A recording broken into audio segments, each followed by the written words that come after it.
हर संगवारी हो घर में तुलसी के पौधा जो हमन ह लगाथन ना ओहा अचानक से कइसे सुखा जाथे। एकर एक ही कारण होथे कि या फिर घर में निगेटिव एनर्जी के वास रथे या फिर कोई जादू टोना करे रथे। और अगर घर में जो जादू टोना करे रथे ना तेला तुलसी माता अपन ऊपर झोंक लेथे, तेकर सेती तुलसी के पौधा ना जल्दी सुखाथे।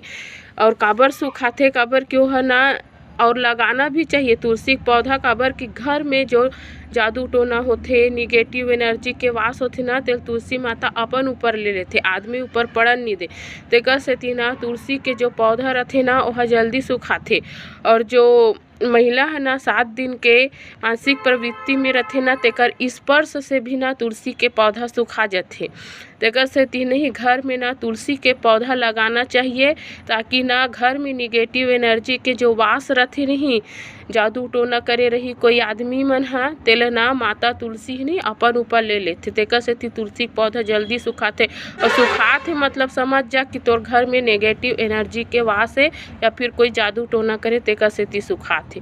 तो आप मन मोर ये वीडियो कैसे लगिस तो प्लीज़ सब्सक्राइब करो, लाइक करो और कमेंट करके ज़रूर बताओ।